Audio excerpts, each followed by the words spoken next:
ভূমধ্যসাগর পাড়ি দিয়ে ইউরোপে পৌঁছানোর চেষ্টা করতে গিয়ে রহস্যজনকভাবে নিখোঁজ হয়ে যাচ্ছেন শত শত অভিবাসী। মানবাধিকার সংগঠনগুলোর অভিযোগ, এই ঘটনাগুলো সম্পর্কে গুরুত্বপূর্ণ তথ্য গোপন করছে সংশ্লিষ্ট দেশগুলোর কর্তৃপক্ষ। ফলে প্রকৃত মৃতর সংখ্যা জানা কঠিন হয়ে পড়েছে। জাতিসংঘের অভিবাসন সংস্থা ইন্টারন্যাশনাল অর্গানাইজেশন ফর মিগ্রেশন এর তথ্য অনুযায়ী 2026 সালের শুরু থেকেই পরিস্থিতি ভয়াবহ আকার নিয়েছে।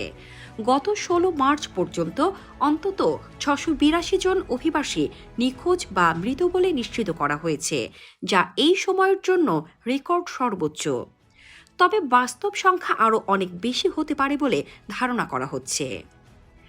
মানবাধিকার কর্মীরা এই ঘটনাগুলোকে বলছেন অদৃশ্য জাহাজডুবি, অর্থাৎ অনেক নৌকা সমুদ্রে ডুবে যাচ্ছে কিন্তু সেগুলোর কোনো আনুষ্ঠানিক রেকর্ড থাকছে না।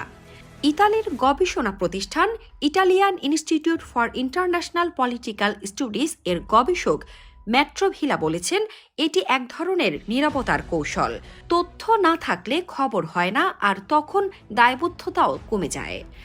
জানুয়ারির শেষ দিকে সাইক্লোন হ্যারি আঘাত হানার পর পরিস্থিতি আরও খারাপ হয়। শক্তিশালী ঝড়, প্রবল বৃষ্টি এবং প্রায় 9 মিটার উঁচু ঢেউয়ের মধ্যে শত শত অভিবাসী সমুদ্রে নিখোঁজ হন। মানবাধিকার সংগঠন রিফিউজি ইন লিবিয়া দাবি করেছে, সাইক্লোনের পর 1000-এরও বেশি মানুষ নিখোঁজ হতে পারেন। তবে এ বিষয়ে কোনো সরকার এখনো আনুষ্ঠানিকভাবে নিশ্চিত বা অস্বীকার করেননি। সংগঠনটির প্রতিষ্ঠাতা ডেভিড ইয়াম্বিও জানিয়েছেন, অনেক নৌকায় কতজন মানুষ আছে তার কোনো হিসাবই থাকে না। বিশেষ করে শিশুদের সংখ্যা কেউ জানে না। সাইক্লোনের পরবর্তী সপ্তাহগুলোতে ইতালি ও লিবিয়ার উপকূলে একের পর এক মরদেহ ভেসে আসতে দেখা গেছে। কিছু মরদেহ সমুদ্রের মাঝেও ভাসতে দেখা যায়। পরিবারের সদস্যদের জন্য এই অনিশ্চয়তা সবচেয়ে কষ্টদায়ক হয়ে দাঁড়িয়েছে। সিয়েরা লিওনের অভিবাসী ও কমিউনিটি নেতা জোসেফ থমসন জানিয়েছেন, যারা সমুদ্রে মারা গেছে তাদেরও পরিবার আছে, স্বপ্ন আছে। ইউরোপকে এটা বুঝতে হবে।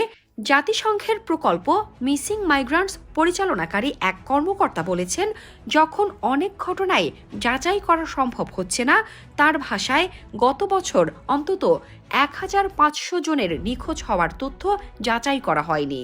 তিনি বলেন, মানবাধিকার সংস্থাগুলোর প্রবেশাধিকার কমানো হয়েছে, এখন তথ্য সীমিত করা হচ্ছে। সংবাদ সংস্থা এপি ইতালি, তিউনিসিয়া ও মাল্টার কর্তৃপক্ষের কাছে একাধিকবার জানতে চাইলেও তারা কোনো স্পষ্ট উত্তর দেয়নি। বিশেষ করে ইতালির কোস্টগার্ড জানুয়ারিতে নিখোঁজ নৌকার বিষয়ে বিস্তারিত তথ্য দিতে অস্বীকৃতি জানায়। এমনকি একটি সতর্ক বার্তায় 8টি নৌকার কথা বলা হলেও সেগুলোর মধ্যে কয়েকটির কি হয়েছে তা এখনও অজানা। সাইক্লোনের সময় নিখোঁজ নৌকাগুলোর মধ্য থেকে মাত্র একজন জীবিত উদ্ধার হওয়ার খবর পাওয়া গেছে। তাকে একটি বাণিজ্যিক জাহাজ সমুদ্র থেকে উদ্ধার করে।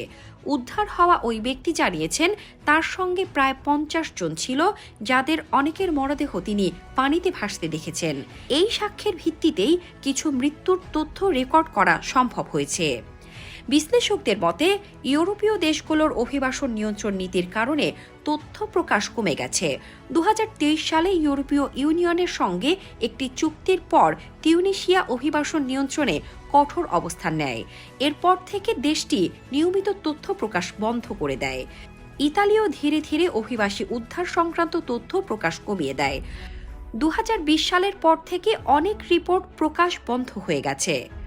মানবাধিকার সংস্থাগুলোর মতে, তথ্য গোপন করার ফলে মৃত্যুর প্রকৃত সংখ্যা কম দেখানো হচ্ছে, আন্তর্জাতিক চাপ কমে যাচ্ছে ও ভুক্তভোগী পরিবারগুলো ন্যায় বিচার পাচ্ছে না।